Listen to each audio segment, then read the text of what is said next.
So, andito na tayo ngayon sa attack. Okay?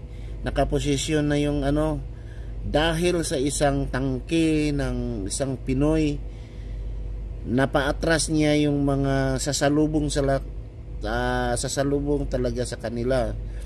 Kaso, yung isang tangke ng isang Pinoy nakaakyat doon sa bundok, kitang-kita. So, hindi na niya inoperitan yung tangke na yung ang inoperitan niya yung machine gun. So yung machine gun talaga yung nagpapaatras ng mga kalaban. Doon nagsimula ng atake ang mga Pinoy. Tara, panoorin natin dito. Yung mga tauhan namin nag-attack. Ang dami nila, tumatira sa akin. Wala nakatama. Maybe it was God sent fortune. Ngayon after that, nung nahupa niya about mga 30 minutes, there were about 42 dead at saka about 100 wounded. Ngayon, bumaba yung Amerikano, kinakongratulate ako because of that. Then after that, we proceeded to Shinji.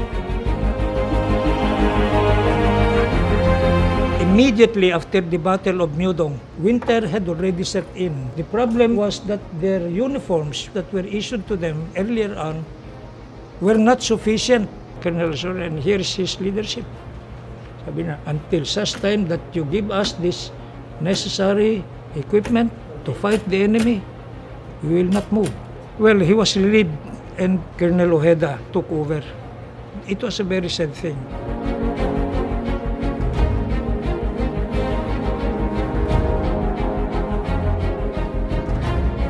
Pagkatapos niyan, come April na, pumunta kami sa farther north. Now, there was a report that they are going to attack the UN troops. Yun doon naman sa Yuldong. Just then, the Chinese and the Koreans were inaugurating the first phase of what they called Chinese Spring Offensive. Ang nangyari sa Yuldong, ang 10th city nandito. To the right of the Bay City were the Turks, and to the left of them were the Puerto Ricans. There were now imminent signs that they were being attacked by the communists in mass. What the Chinese did was they massed their forces in the center, penetration. Dito nang atake sa atin. And then less strong forces on the side. There were Chinese who were able to penetrate the ranks of the Turks. The Turkish, iniwan yung pwesto. Similarly, the Puerto Ricans on the left also did the same. They gave way. Kaya nakapasok sila dito sa amin, na-encircle kami. Here come now the 10th BCT holding onto their line. Using the bayonet, hand to hand. Use of hand grenades and so on and so forth. Kulang lang siguro, duraan na lang. According to Voltaire, God is always on the side of the greater battalion. How can you face? You're only 700 when the Koreans and the Chinese had about 700,000.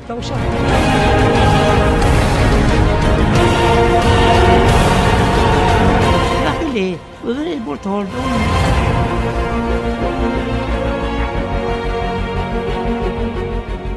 According to the testimony of the defenders, piles of dead were there. Piles of dead. Doon yung namatay yung si Captain Yap at saka si Lieutenant Artiaga, yung dalawang yun hero.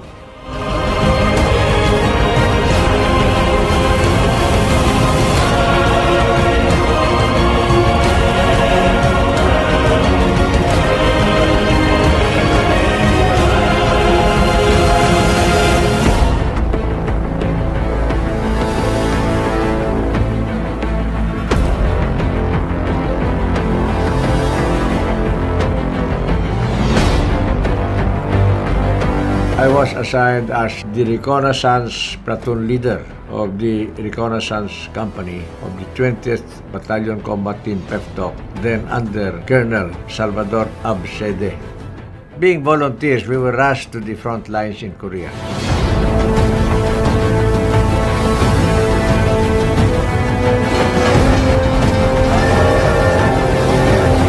We took a railroad that took us to north of Seoul, the capital of South Korea, and passed beyond the 38th parallel, where the rear echelon of the 20th Battalion Combat Team, PEFTOC, was stationed. And after spending overnight there, we were taken to our frontline positions north of the 38th parallel in the vicinity of the city of Chorwon, which is already part of North Korea. During the third week of May, our battalion decided that it is now or never, and I was picked by the battalion commander to lead the assault. And this is how I myself got into the big battle for Hill Erie. And I was assigned to do this with my platoon of about 40-45 men. We started the approach to the enemy fortifications at about maybe 4 o'clock in the morning. And in May, in North Korea, 4 in the morning is still very dark and very cold. When we got to no man's land, after a truck ride of about 30 minutes, we had to creep and crawl.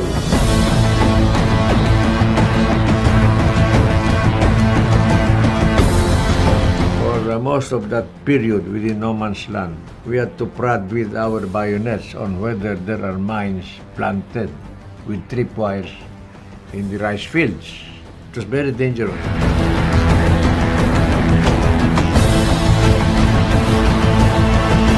After about 2 hours of creeping and crawling, we saw really more clearly the enemy fortifications, which were our targets. We informed headquarters that we're here already in the assault line, we called it, ready to jump off towards the hill, but give us first the preparatory fires that we had planned.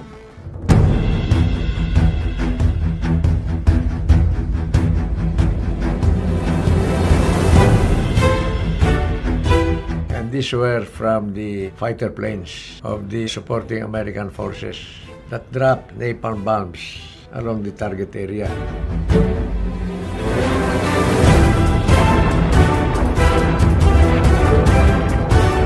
In the meantime, we were advancing up the hill.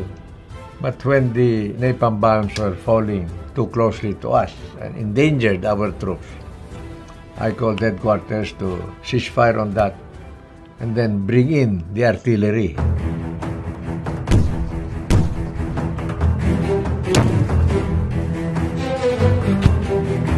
Which was behind us, and with the forward observer, Lieutenant Cosme Acosta.